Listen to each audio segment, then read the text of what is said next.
di ba? So, look at this, one of them replied na, usually, when you send this email, you get about two types of reply. Yeah. One is they saying themselves na sila yung main contact person. Yeah. Kasi much of this are small businesses eh. So in a way, parang the founder of the company is also the one in charge of sales, right? And most of the time, yung ginagamit nating address is like a sales, Yeah. a general sales address. Or if they're a bigger company, there is a customer service representative talaga na standing on her own, on his own, then what he would give you is a name of a person that you should contact and the contact information. Yeah. Okay? But still, the process of both is the same. Kasi, remember, ano yung gate natin before we transition into the next stage? Yeah. Ano yung, Setting the meeting. from the first to the second. The The first stage is yung lead, di ba? Yeah. How do we transfer, how do we go to marketing qualified lead?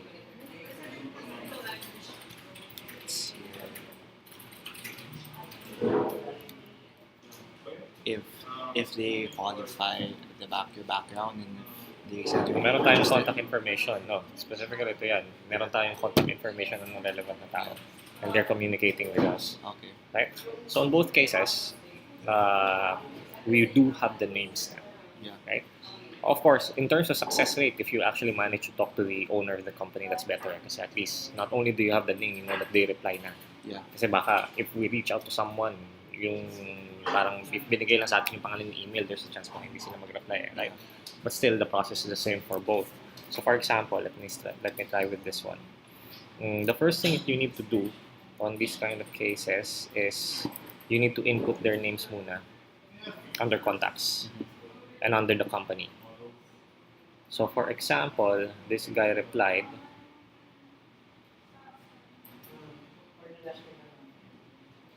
to Cyril. So basically what you need to do is input yung information niya. So manually, itong gagawin, malamang lamang, create yung contact, add yung kanyang pangalan and last name, Cyril View Card.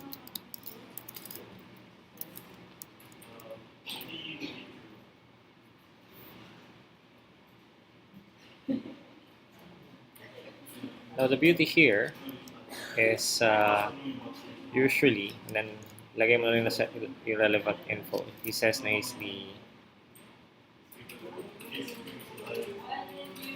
in charge of the company, so lagay natin siya as founder. Meron pa bang ibang info na pwede tayo ilagay from him? Para next time, I would assume na ito yung mobile number niya. So let's put na rin yan. Skype would actually be good. Nasaan ko ba ilalagay yung Skype there? Kasi most of the time, these people, they communicate with Skype through Skype eh. So if they have a Skype, definitely you need to put it there then. Okay, Skype ID. And then, anong stage natin siya ilalagay? Life cycle stage. Marketing qualified. Yes, they're marketing qualified. Kasi we know na sila yung main contact person. Okay?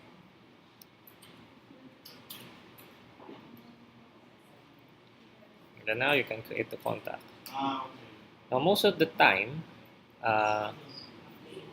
it would automatically create yung company kasi what HubSpot does is that tinitingnan niya yung domain and then it would create a company there. Now, but if that doesn't happen, then you need to create the company yourself too and then ikabit mo siya. Pero yeah, for this one, since meron ng company, then you can just use that. Now, for this specific sequence though, we need to do two more things kasi we actually do have two contacts. See? He recommended two persons, right? Yeah. So we would be adding another contact. Punta na tayo dun sa company para automatically is nakakabit siya sa company. And hindi lang tayo mag-create ng contact. Paano ba? Add another contact. Create new contact. And then ano yung pangalan niya? It says that the name is Frederick. And then Grelier. Don't have the other information in Frederick. Or probably I'll get it later and create contact. So we do two contacts na. Now, actually magandang gawin mo yung initial set ng public email na Yeah. we communicated with initially. Dapat ilagay na rin natin siya dito. So if ever, if I'm not mistaken, meron tayong dalawang company. My e-techno, right? Yes. Doon natin siya na-record initially. So, what we can do is I can just this one kasi iba eh. Iba yung company now na we're contacting versus the initial na registered. So I need to merge. Pero pag if not, ang kailangan mo lang gawin is pumunta ka dun sa emails. What's the email address that we initially communicated with? Anong email siya? My e-techno. Siguro dito siya. Yeah. I probably this one. Right? Oh, this is a company. So may nilagay na tayong company. Huwag na muna siguro natin i-merge ngayon. Siguro natin yan. Pero what I can do usually, kung wala siyang nakalagay ng domain, I can actually add this myself. Yeah. Pero huwag na muna ngayon. So yeah. So now, meron na akong dalawang marketing qualified lead, right? And how would I know siya? I can just easily filter out, lalo na kung gusto ko na siyang trabahuhin. So how do I filter? Life cycle stage. Life cycle stage is marketing qualified lead, right? And then I'll add another one. Add contact owner. Kasi ikaw.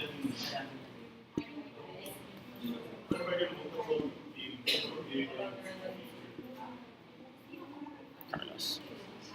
Nakita mo? Yeah. Yes. So, why do we have 5 marketing qualified na? Bakit marketing qualified si Primo?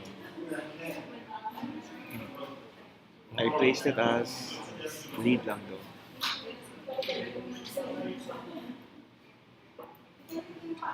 Well, it's put under marketing qualified, unfortunately. So baka nalagay mo siya as marketing qualified. Anyway, palitan na natin. So wala naman dito ano pa, I would assume wala pa dito ano.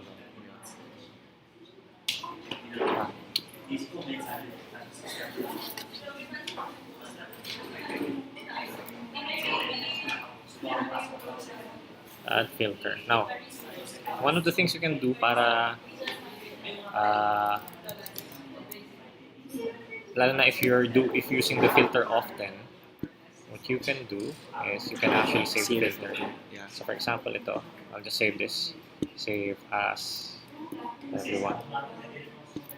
Carlos Beats.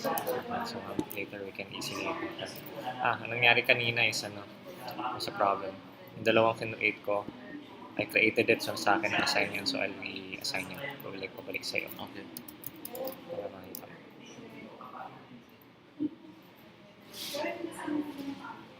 Ako kasi nag-create eh. So anyway, set. So, next time, if you want to do it, all you have to do is sabihin natin all contacts mali tayo. View save filter.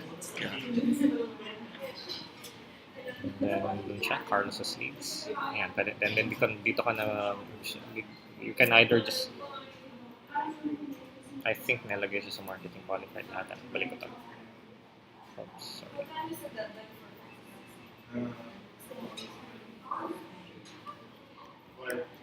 Edit. Last second.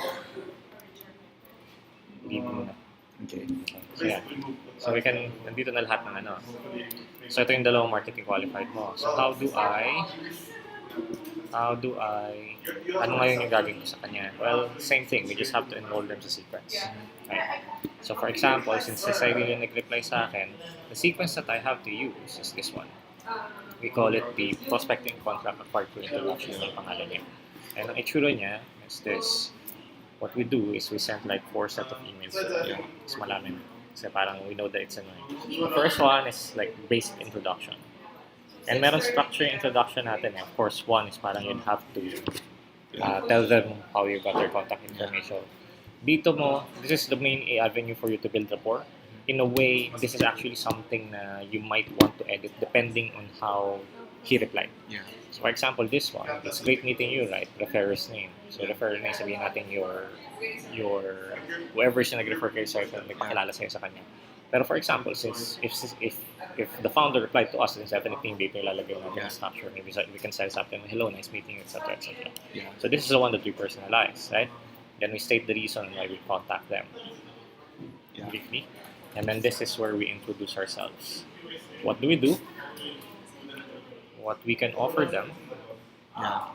our product, and why our product stands out. It's actually quite long, pero it's one of the things that we're testing now. Yeah. And then sa dulo is our ask. Our ask is if they're willing to explore it further. Yeah. We would want to set up a Skype call with them. So this preferred schedule thing, this is a meeting link. Yeah. Ang mangyayari dito is it's not meeting link.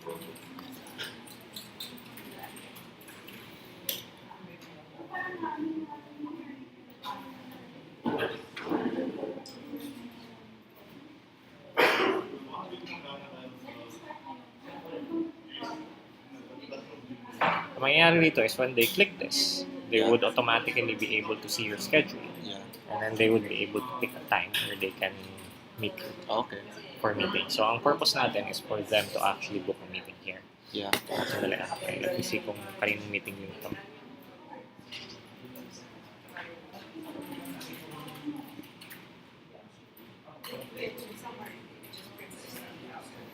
For the meantime, I'll change this meeting link muna.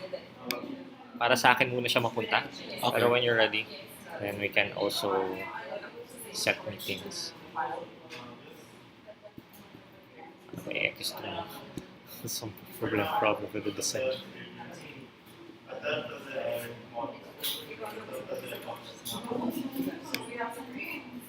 Sabi this.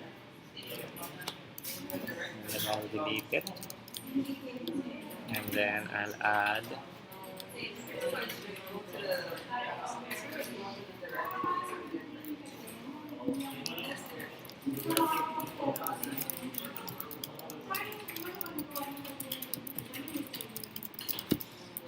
here. So, I'll add my meeting link muna. Okay. So, ang makikita nila, if they click that, they will be directed here. So, what they can do is, practically they can choose a date and then choose a time, and then we can start the meeting from Okay. there. So, yung dito sila madadirect. So, I'll insert my meeting link muna here. So, the purpose is for them to Yeah. book this meeting. Okay.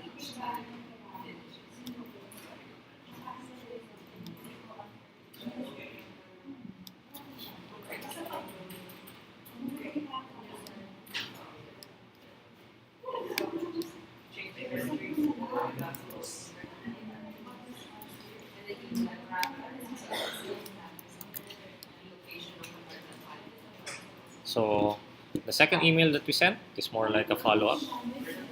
Like, hey, did you manage to... So, we sent 4 emails, right? And after 3 days, if hindi sila nag-reply, similar sa last one, we sent this one, asking them if they did it na.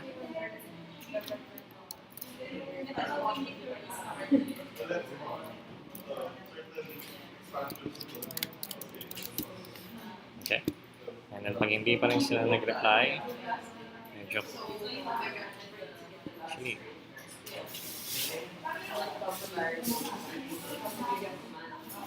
Actually, we can try cutting this down to 3 lang para hindi naman masyadong...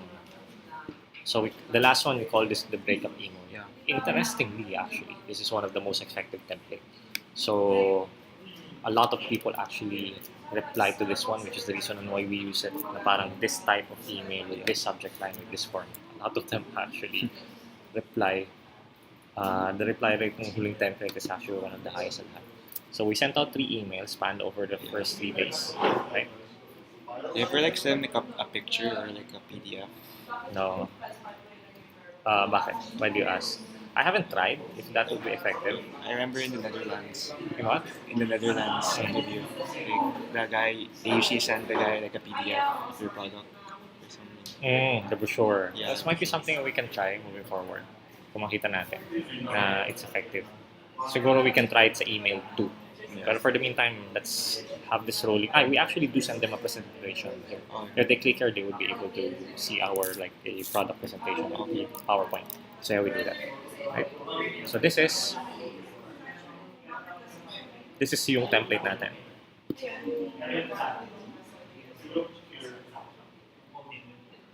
Okay. So that's what we would be sending to Serian. So how do you send it? Similar thing. You actually mas ang idea nga doon dapat nag-reply lang tayo doon sa sinend yung email. Pero para may follow up, it might be let's just send another one with the sequence. So prospecting. Una muna, let's reply here para lang hindi siya mawala.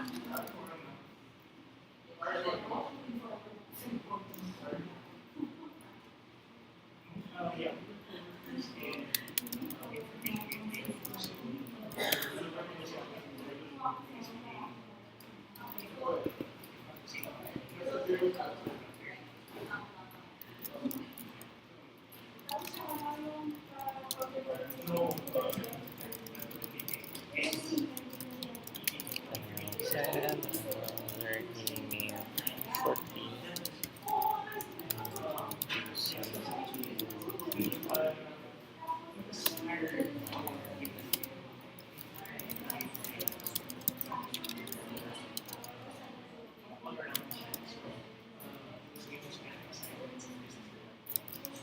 Yeah, para lang they know na kasi this would be like we're sending a totally different email. Ayun.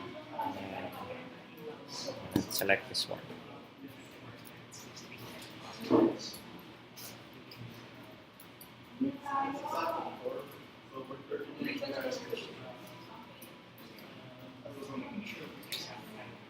So first, we need to counter like, hi sir, you're not Frederick. And since yeah, siguro that's the best personalization that I do na. Since hindi naman siya ni-refer. Yeah. Okay. 2. Is there a point? Actually, dapat dalawa to. I need to send it to 2 people. Okay, I'm not sure kung meron paraan. You have to do it manually to each. No eh. No, I mean, if you do it manually to each, parang you would be sending the same people inside the company the same email. So parang it's obvious lalo na it's... So ang pinaka-ideal dito is the ideal here is dapat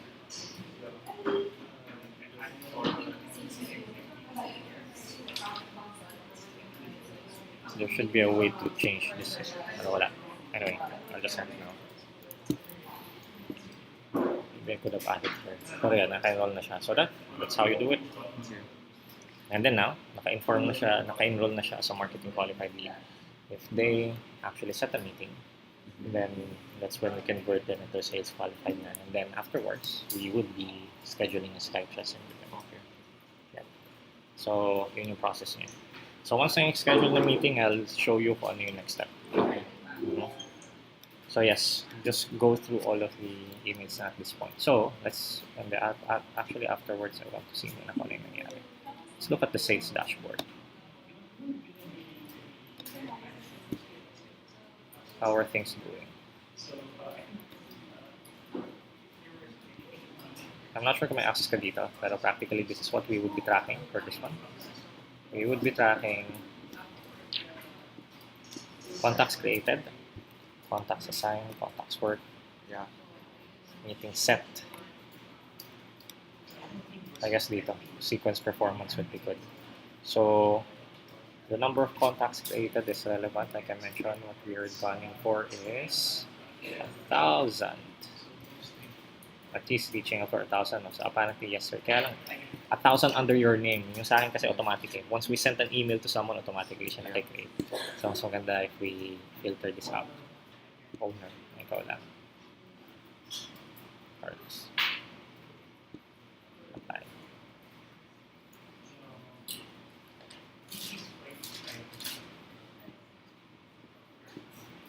Yep. So, 20 contracts created, 20 contracts assigned. contacts worked is how many you actually have reached out to. Okay. So, yung new deals, actually, this would come in if we set a meeting. Yeah. So, like I said, it's the next thing, Once we set a meeting with them, we would be creating a deal. So that's what I would be showing you later. But the next, what would be good is we can manage to set the meeting first. But yes, in total, this is what we were gunning for. This number, we need to be in total of 1,000. Remember? Yeah. So merong tracking mechanism within the day. So let's start ramping this up. Okay. And then these two email addresses is these two these two ano ba tayong paraan para ma-filter na yun? Practically for settings. Okay, this here. This is the two things that we will be tracking. This is yung sa first stage. This is yung second stage, Yeah. right? What we want here is the number of replies. So this is what we will be tracking. Unenrolled, meetings, complaints, errors, reply rate, right? Yeah. And then, of course, the number sent. And this one, what we're tracking would be the number of meetings. Okay? So yes, total meetings book. Nandito rin naman siya. The number of meetings that you're able to book. Yeah?